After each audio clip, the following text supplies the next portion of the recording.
이 시간 말씀을 통해서 믿음으로 결단하시고 하나님을 만나는 귀한 축복의 시간이 되셨으면 좋겠습니다.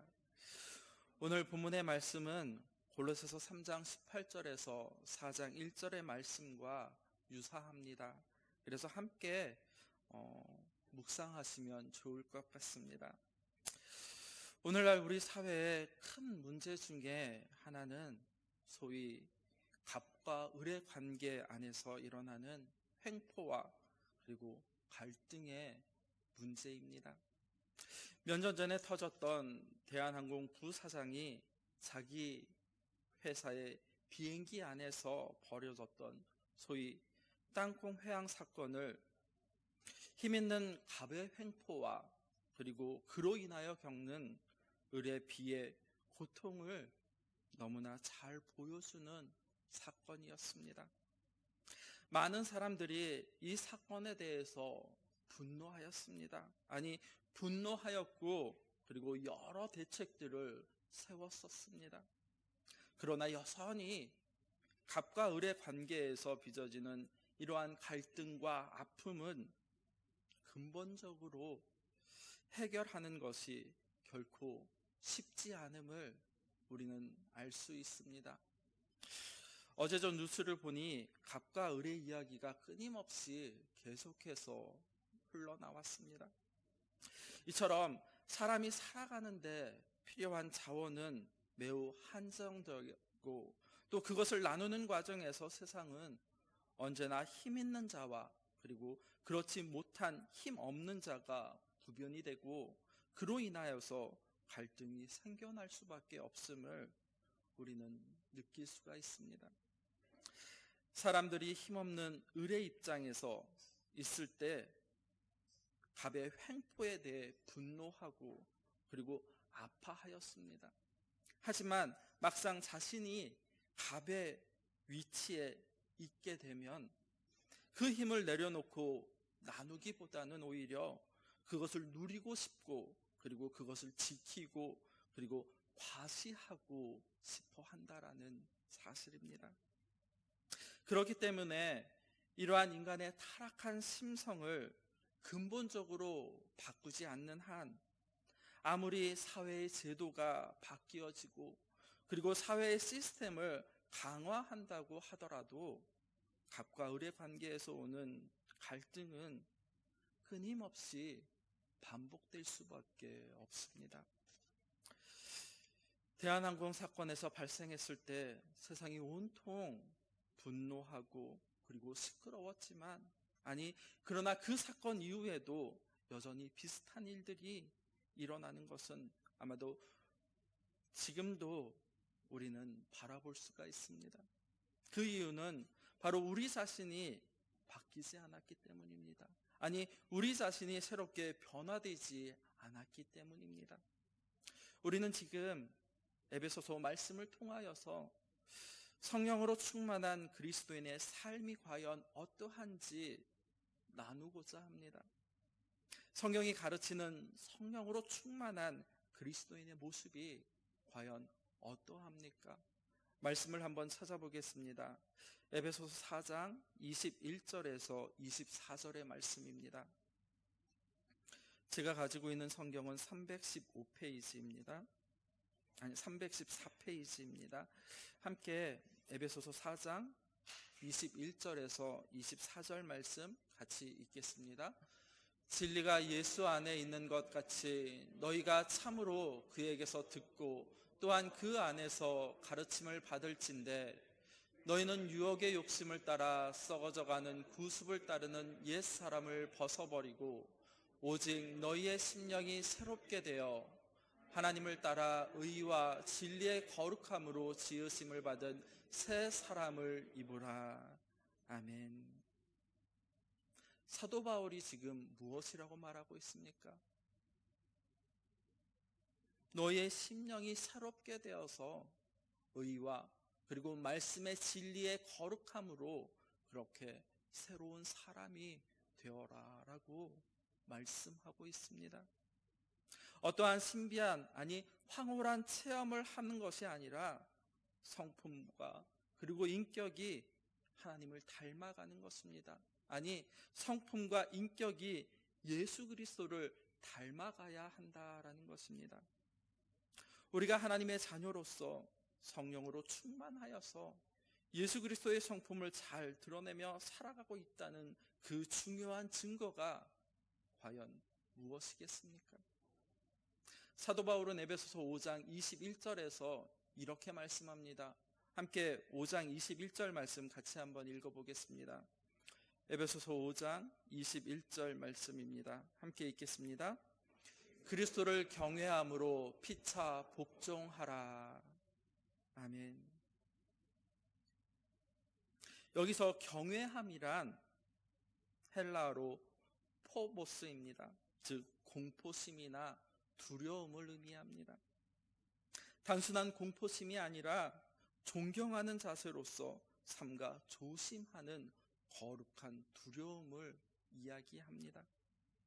오늘 왜 그리스도를 경외함으로 말미암아서 피차 서로 복종하는 이것이 바로 그리스도를 닮아가는 증거인지 오늘 본문 말씀을 통해서 함께 나누어 보려고 합니다. 에베소서 5장 22절에서 오늘 본문 말씀인 6장 9절의 말씀은 보통 우리가 어린이 주일이나 아니 어버이 주일, 즉 5월 가정의 달을 통하여서 많이 들어왔던 그러한 말씀들입니다. 그런데 오늘은 각 부분을 구체적으로 따로따로 살피기보다는 전체적인 관계의 변화라는 그러한 측면에서 함께 본문의 말씀을 살펴보려고 합니다. 사도 바울이 에베소서를 쓸 당시 그 세계는 바로 로마가 세계를 지배하고 있을 때였습니다. 그런데 이 로마의 사상은 일반적으로 그리스로부터 시작되었기 때문에 로마를 말할 때에는 당연히 그리스를 빼놓고 올 수 없습니다. 당시 그리스 로마라는 세계는 아주 철저하고 그리고 심각한 갑과 을의 관계에 그렇게 놓여지게 된 상황이었습니다. 당시 갑의 위치에 있는 사람들은 남편이나 아버지 그리고 상전이었습니다. 반면 을에 위치한 사람들은 아내와 여자 그리고 자녀들, 종들이었습니다. 남편과 아버지가 갑이고 그리고 아내와 여자, 자녀들이 을이었다라고 이렇게 말을 한다면 오늘날 사람들에게는 때로 아니 매우 생소한 그러한 일이겠지만 또 어떤 분들은 무슨 가정 안에서 그렇게 갑과 을의 관계가 존재할 수 있겠느냐라고 이렇게 반문할지 모르겠지만 당시 시대적인 상황을 보면 그러했다라는 것입니다. 당시 사회에서는 여자와 자녀들은 남편이나 부모의 소유물로 그렇게 여겨졌습니다. 아니 함부로 대하는 것이 일반적이었으며 특히 자녀에 대한 아버지의 권위는 거의 절대적이었다라고 합니다. 당시의 사회에서는 아버지는 장애를 가진 아이들을 죽일 수도 있었고 그리고 원치 않는 딸들은 꼭 버리거나 노예로 그렇게 팔 수도 있었다라고 합니다. 아니 심지어는 성인이 다 된 자녀들일지라도 때리고 옥에 가두고 그리고 죽일 수 있는 권한까지도 가지고 있었다라고 합니다.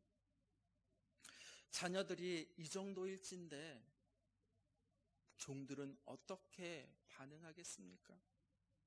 그들의 처지가 어떠했는지는 차마 말할 필요가 없다라는 것입니다. 1세기의 그리스 로마 사회에서 종은 그저 살아있는 도구일 뿐입니다. 아니 인격적인 존재가 아니라 그냥 재산의 일부였다라고 그렇게 기록되어져 있습니다. 물론 극소수의 노예들이 상전의 사랑을 받기는 하였지만 그러나 나머지 대다수의 종들은 전혀 인간다운 그러한 삶을 살지 못하였던 것 같습니다. 이러한 사회적인 분위기 속에서 오늘 사도 바울은 교회를 향해 이렇게 권면을 하고 있습니다. 에베소서 말씀 전체를 통하여서 너희들이 그러한 구습을 쫓는 옛사람이 아니라 이제는 의와 진리의 거룩함으로 지으심을 받은 새 사람이 되었다라고 말입니다.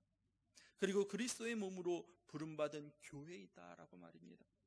성령으로 충만함을 입은 그리스도인이기 때문에 이제는 어떠한 사람을 대하든지 간에 갑과 을의 그러한 관계로 대하는 것이 아니라 오직 21절에 있는 말씀처럼 그리스도를 경외함으로 피차 복종하라라고 그렇게 말씀하고 있는 것입니다. 에베소서 5장 22절에서 6장 9절의 말씀을 살펴보면 구체적으로 남편들은 아내를 목숨 바쳐 사랑하라라고 말입니다. 그리고 아내들은 남편에게 복종하라라고 이렇게 말씀하고 있습니다.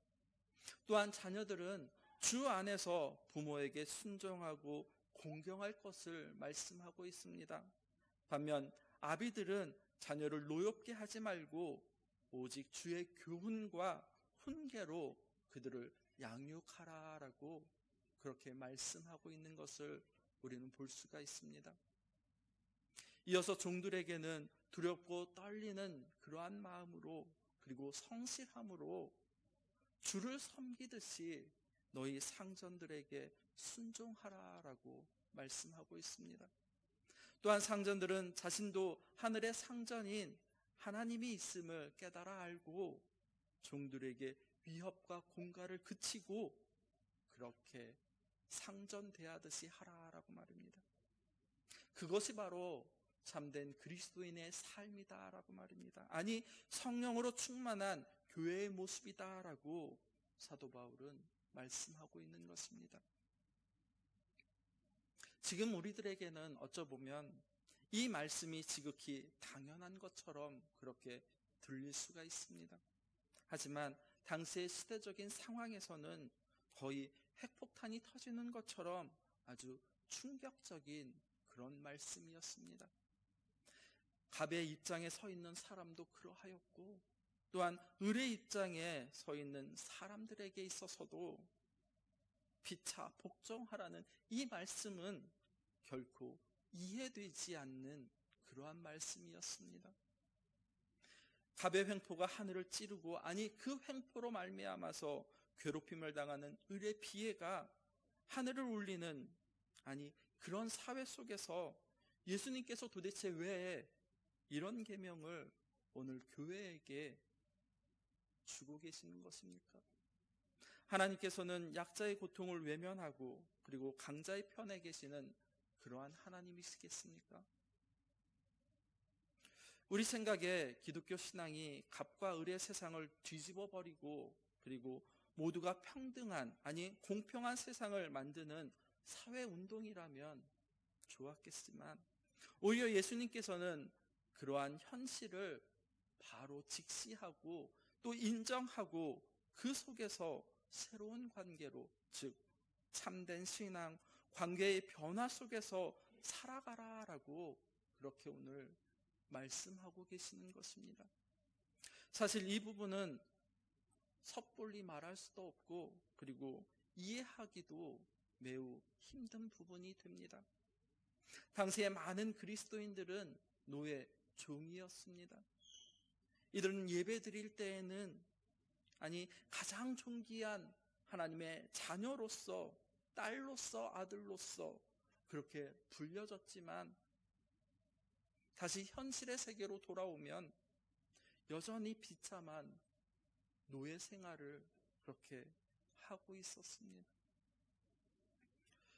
이들을 또한 예수님을 믿음으로 고백하고 확신 가운데서 새로운 사람들이 되어졌고 그리고 하나님의 의와 거룩함으로 존귀한 하나님의 자녀가 되어졌습니다. 하나님의 복음의 진리의 말씀을 알게 되었고 그리고 영원한 생명을 받게 되었습니다. 그러나 갑과 을로 나누어진 세상의 모습은 여전하였다라는 것입니다. 아니 갑의 횡포와 을의 비애도 여전한 것이 우리의 현실이다라는 것입니다. 하나님께서는 갑의 횡포를 인정하거나 부추기지 아니하십니다. 을의 눈물과 고통을 또한 외면하시지도 않습니다. 그러나 그럼에도 불구하고 갑의 횡포, 을의 비애가 있는 이 세상이니 다 뒤집어 엎어버려라 라고 그렇게 말씀하시지 않았다라는 사실입니다. 오히려 이렇게 말씀하셨습니다. 5장 21절의 말씀처럼 그리스도를 경외함으로 피차 서로 복종하라 라고 말입니다. 이 말씀이 과연 무슨 의미이겠습니까? 세상은 새롭게 변화되어서 가야 합니다. 아니, 사회적인 악습은 반드시 타파되어져야 합니다. 그러나 세상은 선동과 혁명으로 뒤집어 엎어 버려라 라고 말씀하시는 것이 아니다라는 사실입니다. 우리가 아무리 하나님의 은혜를 많이 받았다 할지라도 복음 진리의 말씀을 알고 그리고 영적인 능력이 탁월하다라고 그렇게 말할지라도 현실을 바로 직시하고 인정하지 않으면 언제나 우리의 삶 가운데 속에서는 원망과 불평 그리고 불만이 가득한 사람이 될 수밖에 없다라는 것입니다. 그렇게 자녀는 자신이 부모의 돌봄과 양육이 필요한 자녀임을 인정해야 합니다. 반대로 노예인 그리스도인들 역시 자신이 노예인 것을 인정해야 한다라는 것입니다. 예수님께서는 우리가 하나님의 은혜로 말미암아 복음 진리의 말씀을 깨달아 알게 되었고 그리고 영원한 생명을 받은 다른 사람들과 역시 투쟁해서 자신의 주장을 관철시키고 그리고 자신의 권리를 찾아가는 그러한 방식으로 삶을 누려라라고 그렇게 말씀하시지 않았다라는 것입니다. 때로는 부당해 보일 수 있습니다. 때로는 억울해 보이고 어리석게 보일 수 있다라는 것입니다. 하지만 그런 현실에 대해 하나님의 주권적인 섭리와 통치를 우리는 믿고 잘 참고 묵묵히 말씀에 복종하라라고 바울은 말씀하고 있는 것입니다. 성도 여러분, 우리가 이 땅에 태어날 때 우리의 환경과 우리의 조건을 우리가 선택하지 않았습니다. 노예이든 상전이든 그 조건과 환경은 하나님께서 우리에게 허락하신 것입니다. 그리고 그렇게 하시는 것에 우리는 다 말할 수 없는 하나님의 주권적인 섭리가 있음을 알아야 한다라는 것입니다. 성도 여러분, 우리의 신앙은 하나님의 주권적인 섭리를 인정할 때 비로소 신앙다움이 되어진다라는 것입니다. 인정하면서 그 속에서 다른 사람들과 그런 관계를 통하여서 근본적인 변화를 이루어가는 사람이 바로 그리스도인 성도의 삶을 살아갈 수 있다라는 것입니다. 그리스도인 상전들 역시 자신들의 종들에 대해서 세상의 다른 상전들처럼 대하지 않아야 한다라는 것입니다. 오히려 노예의 처지에 있는 그들 또한 역시 하나님의 형상임을 깨달아 알고 형제라는 사실을 인정하고 긍휼한 마음으로써 존중하고 그리고 사랑해야 한다라는 것입니다. 종의 자리에 있는 그리스도인들 역시 현실의 불만, 원망, 불평으로 가득한 마음으로 그들의 상전을 대하지 아니하도록 해야 한다라는 것입니다. 오히려 자신들의 상전을 인정해야 합니다. 그리고 그 앞에서 겸손하게 자신에게 주어진 일들을 최선을 다해서 행하되 마치 하나님을 섬기듯 죽게 하듯이 그렇게 사랑과 헌신으로서 모든 일을 행하는 것이 바로 성도의 삶, 그리스도인의 삶이다라고 바울은 말씀하고 있습니다. 그리스도인은 세상을 바라볼 때 오직 자신의 관점에서만 세상을 바라봐서는 안 됩니다. 인간적인 관점에서 객관적인 관점에서 자신과 세상을 바라보아야 한다라는 것입니다. 특별히 예수 그리스도 안에서, 아니 하나님의 관점 안에서 자신과 세상을 바라볼 수 있어야 하겠습니다. 자기 자신에 갇혀서, 아니 자신만을 바라보면 세상은 자신을 중심으로 움직여야 한다라는 생각을 할 수밖에 없게 됩니다. 그렇게 살아갈 때 앞서 말한 소위 갑질의 삶을 살아갈 수밖에 없게 되는 것입니다. 모든 것이 자신을 위해서 존재하고 그리고 자신의 의도대로 되어져야 한다라는 그런 생각에서, 아니 그러한 행동에서 바로 갑질이 되어지기 때문입니다. 아니 뿐만이 아닙니다.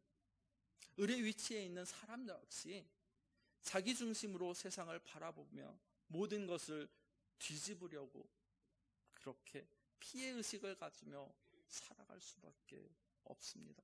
자기 안에서, 아니 자기를 바라보며 다른 사람을 바라보면 모두가 갑과 을의 관계, 아니 피해자, 가해자, 욕망의 대상이나 욕망의 수단으로밖에 보일 수 없게 되는 것입니다.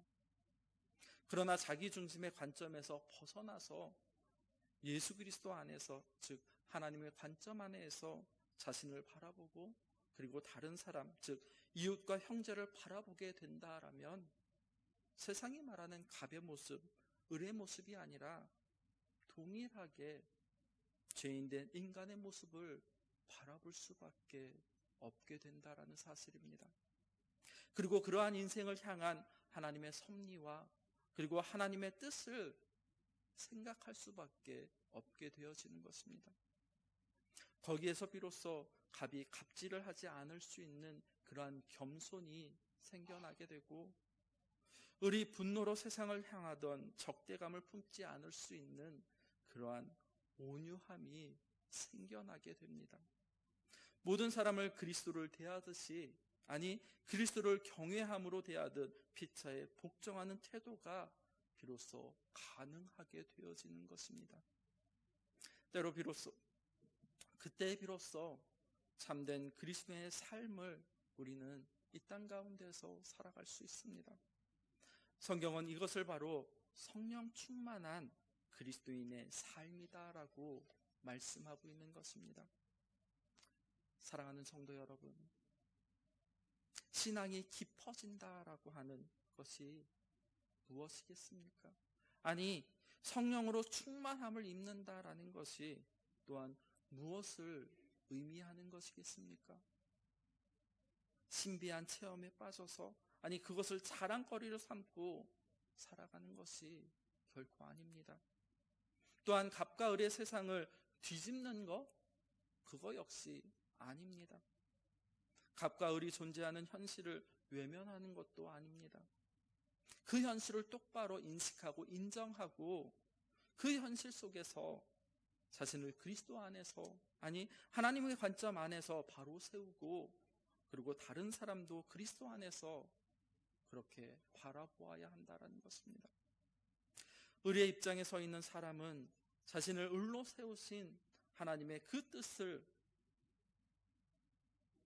갑을 바라보고 그리고 최선을 다해서 그를 인정해야 한다는 것입니다.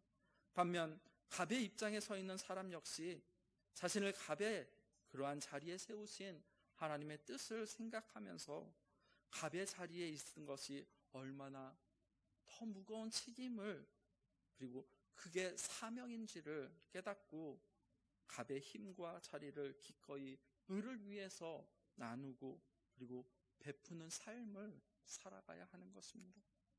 그것이 바로 그리스도를 경외함으로 말미암아 피차에 복종하는 성령 충만한 그리스도인의 삶이 되어지는 것입니다. 그렇게 될 때 비로소 남편이 아내를 목숨처럼 사랑할 수 있게 됩니다.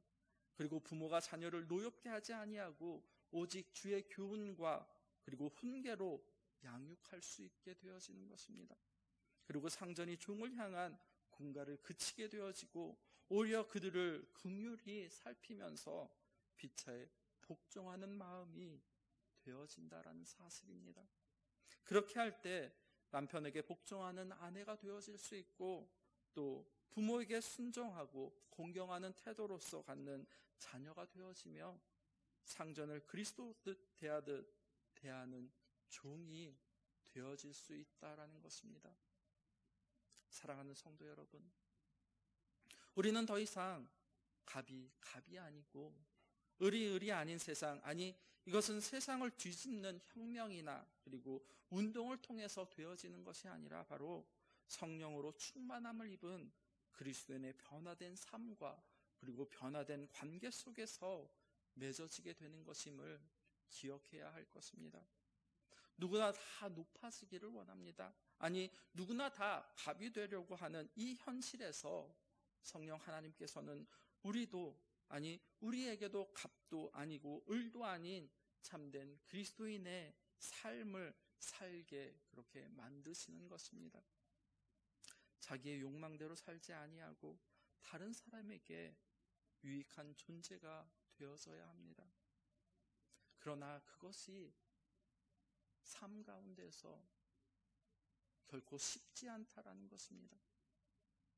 만만하지 않으며 또 간단하지 않다라는 것입니다. 시 한 편을 들으려고 하는데요. 도정환 님의 섬백리향입니다.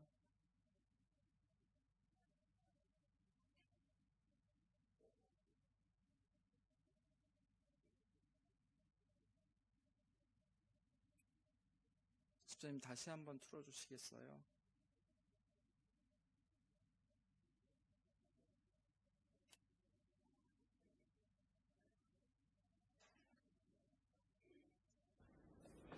섬백리향 도종환.